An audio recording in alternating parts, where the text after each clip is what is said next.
The long-awaited audit report for the struggling food and retail group Agrokor will not be released today, as had been expected.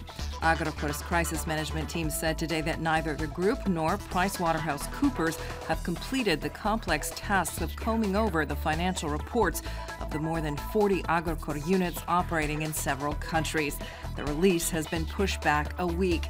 Ahead of the expected release of the report today, ousted owner Ivica Todoric has unleashed a barrage of blog posts over the past week, claiming the government conspired to take control of his business empire. The government insists it was only trying to save a company whose failure would have far-reaching consequences on the economy. EU leaders are considering the bloc's digital future at an informal summit in Estonia. The summit is addressing the opportunities and risks of the digital economy, as well as cybersecurity.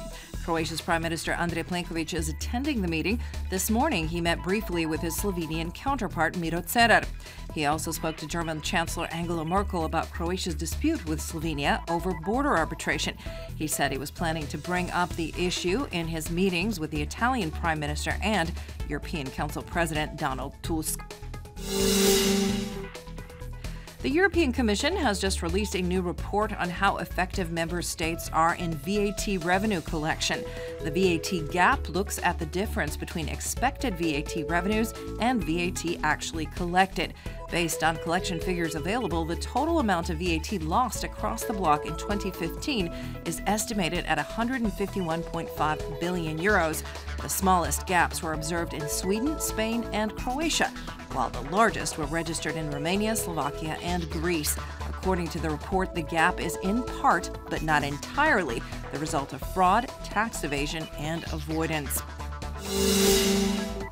The Glass Party is calling for the resignation of Demographics and Family Minister Nada Murganić after a rough draft of the new family law was withdrawn almost immediately after its release for public comment.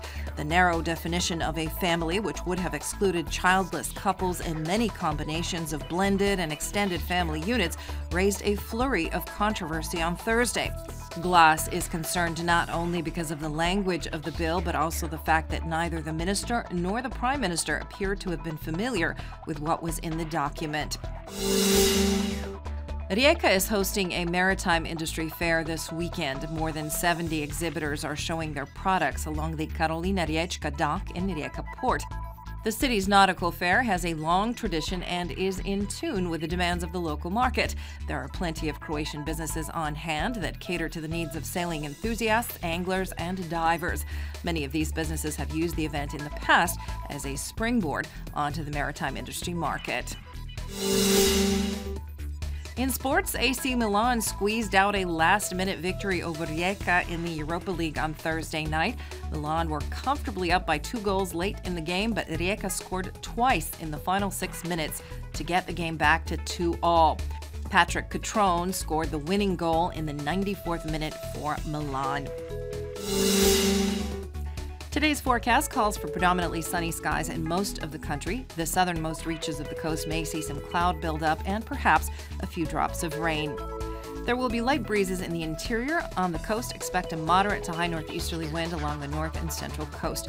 There will be high gusts in the Velebit area, while Dalmatia can count on a northwesterly. Afternoon highs will be mostly between 20 and 25 degrees. Highs in the mountains will range from 16 to 19. Stable weather is expected in the interior over the coming days. It will be mostly sunny with only some passing patches of clouds. The mornings will be brisk with a chance of some fog. Daytime temperatures will stay about the same or slightly cooler. A similar outlook is forecast for the coast. It will be sunny and pleasantly warm. Northeasterly winds will fall on Saturday and shift to a light northwesterly.